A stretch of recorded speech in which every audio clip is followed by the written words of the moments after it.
Questions of Doom. Hello and welcome back to another Questions of Doom. In this series, as ever, I attempt to answer questions that you send my way using the archaeosoup@gmail.com email address, as displayed on the YouTube channel homepage, but as you'll also see at the end of this video. In answering these questions by video, it's my fond hope that the answer is not only useful to the person who's asked the question, but also anyone else out there who may be wondering the same thing. Now, today's question is one which I can honestly say I never have considered. And yet again, this is one of the reasons why I love the Questions of Doom series, is that you can never quite predict who's going to send you a question and quite what they're going to be interested in. And this one is certainly one for the books. The question is as follows. The workers hired to build the pyramids, did they have communal toilets? It seems like many people would leave behind a lot of waste, but I couldn't find anything with brief Google searches. I'm not an archaeologist, nor am I in school to become one, just fascinated with the field of late, hoping to visit Meadowcroft Rock Shelter in the spring. I have to say, I'm not quite sure where that is, but I shall check. I don't know why the question of the pyramid builders poo got stuck in my head, but there it is, and any help would be awesome. Well, shall we call you Ashcroft? Ashcroft, you have asked certainly a question that I've never contemplated previously, and also a question actually which it seems that many Egyptologists who I know don't really think about, and so I had to do quite a lot of poking and prodding and emailing and researching and reading to answer this particular question. Now, I've made lots of notes and I am feeling slightly poorly, so if you forgive me, I'm basically going to go through these notes. The first thing that's worthwhile pointing out is that around 450 BC, the Greek historian Herodotus supposedly visited the Giza Plateau and was told by an Egyptian priest that it had taken 400,000 men 20 years to build, for example, the Great Pyramid of Giza, and presumably the other ones as well, I guess. But anyway, so working in 3-month shifts of 100,000 people at a time, 100,000 men at a time. Now, what's interesting is that's kind of received wisdom. That's one of actually the roots of this notion of there being a huge workforce, and therefore for some people there being a huge sort of slave workforce which was being whipped into submission. So many things that are strange and odd. So many things we don't have any explanation for. Like, why do intelligent people buy cinema hot dogs? Do you mean that sort of weird and mysterious thing? No, Lester, I mean like the pyramids.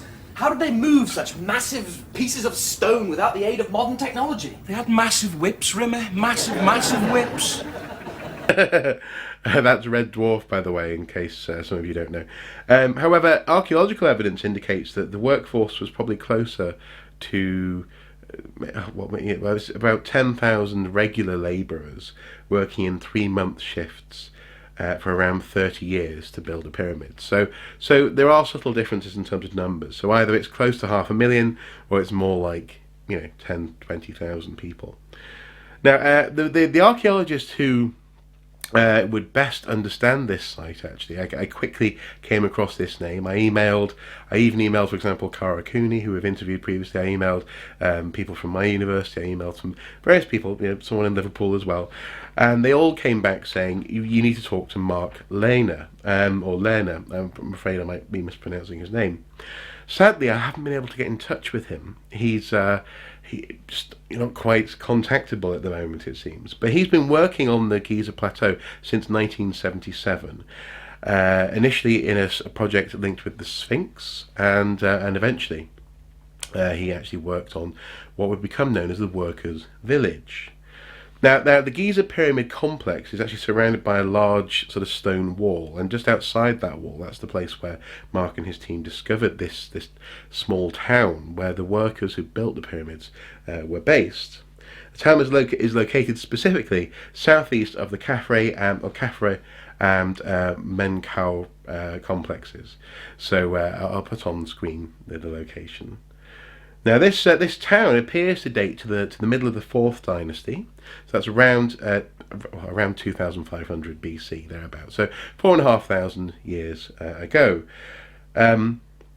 And this is after the accepted time of Khufu and the completion of the Great Pyramid. So it may have housed at that time around, it seems, 20,000 people or thereabouts. This site, that is. Now, what's interesting is that not the whole site housed all of those people. There's actually a sort of like a formal constructed area, and then probably like an encampment where less skilled labourers worked. So around 4,000 primary labourers, including quarry workers, hauliers and masons, lived in the town, or in the small village, the constructed space, and they would have been supported by between 16 and 20,000 secondary labourers, for example ramp builders, tool makers, mortar mixers, and those providing backup services such as supplying food, clothing and fuel. So this gives a total of around 20 to 25,000 people working in 3-month shifts for around 20 years or thereabouts. So it's still a large number of people and therefore a large amount of poo. But as you quite rightly point out, that poo had to go somewhere, and already we have a bit of a clue because there are 2 different levels, as it were, of occupation on the site. We have a formal planned environment, and then we have an encampment just next door. Now, in the formal planned environment, we have production we have facilities for producing food, pottery, building materials, supplies, storage depots, housing, obviously, and places for people to sleep. And also there was some evidence of a sewage system where it was uncovered, and also actually there were paved streets with drainage as well. So within the 4,000 housing area, the area that housed the sort of the people who were higher up in the chain, the more skilled labourers, they had a formal sewage system. So as far as I can tell, again, it's been kind of hard to tie these facts down because not many people consider them to be important. It's really weird, and then hence this question has been so interesting. But as far as I can tell, there was a formal sewage system within that constructed area, if you see what I mean. And there's a picture that I'll probably show in this video by a guy called Stephen Beastie, an excellent illustrator. And he's drawn something which I think is a workers' village linked with the Valley of the Kings. So something similar to that kind of setup, if you see what I mean. Now, an interesting tidbit here is that the world's oldest bakery was discovered on the site. I'm not quite sure how this is quantified, in so much as I can think of, really, truly, massively prehistoric evidence of baking, as it were, burned grains and this kind of thing. But nonetheless, a very old bakery. So the point is that they had facilities. They were eating bread made of barley and emmer wheat. Emmer has very little gluten, and that makes modern bread, and so it would have been different to modern bread. But nonetheless, they had a bakery on the site.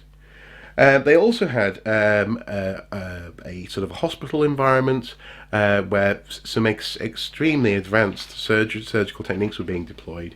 And also a cemetery for workers as well, where people who are buried in the cemetery show signs of the damage you would find when you're lumping huge chunks of rock to build a pyramid. As Mark Lehner himself says, this complex, the development of this urban complex must have been quite rapid. All of the construction probably happened in the 35 to 50 years that spanned the reigns of Khafre and Menkau, builders of the 2nd and the 3rd pyramids at Giza. Without being able to use carbon dating, only sort of pottery sherds and seal impressions, the team has sort of gone on to say that the picture that emerges is of a planned settlement, some of the world's earliest urban planning, securely dated to the reigns of 2 Giza pyramid builders, Khafre and Menkau. So we have, in terms of the built environment, the structure there, we have plenty of archaeological evidence of a structured, formal way of living in which there apparently is a sewer system. I'm 95% certain that there is evidence of that. So that's part of the answer. But then the other element is actually, well, what happens to all the poo from the encampment? And that's actually where I'm afraid my notes stop. So out of around 25 to 30,000 people or whatever, we have 20,000 people pooing, it seems, and well, that poo isn't formally being dealt with. So I don't know. I haven't actually been able to comprehensively answer this question. I have a couple of people, a couple of Egyptologists who I emailed suggested that this waste would have been collected in buckets and probably actually either disposed of over the side of the plateau, or down. There are areas where you can sort of put it out of sight, out of mind, or potentially it was being actually gathered up and used in some form of fertilization or some form of garden enrichment, perhaps, in and around Giza. But these are simply best guesses. No one can actually tell me or give me a formal answer to what was happening to all of that human waste. So this is actually one of the first questions of doom which I haven't been able to comprehensively answer. And that may well be because there's no comprehensive answer to it. As I say, it's hard to prove how an encampment deals with its human waste. How do we deal with our human waste when we go camping today? Well, we put it in some sort of container usually, and it goes somewhere else, whether it's a chemical toilet or a pit in the ground or something like that. So it's an interesting one, and this is again one of the reasons why I love this series, is that out of as you, Ashcroft, have asked and have said, out of a simply an inquiring mind, someone who isn't particularly specialised in terms of being an archaeologist or whatever, you've asked a damn good question which actually hasn't been comprehensively answered by archaeologists, and therefore I can't find the absolute answer. Now I will keep on looking. I'll keep on asking questions about poo and the pyramids, and we'll see where it goes. But thank you so much for asking this question. There's no such thing as a silly or daft or stupid question, and this one totally illustrates that. Thank you so much. Anyway, guys, if you happen to know a bit more about poo and the pyramids, please do comment below. If you know someone who will know the answer, please put them in touch with me. I'll be more than happy to make a follow-up video to this. And I suppose, yeah, finally, once again, thank you so much to Ashcroft for asking the question, because it seems that for so many Egyptologists, this is not a question that necessarily needs focusing on all that much. And you can totally see why. We all have very strong reactions to human waste and sewage and this kind of thing. But it's a question, and it's a legitimate one. And again, thank you so much. As ever, guys, until next time, do take care. Bye-bye.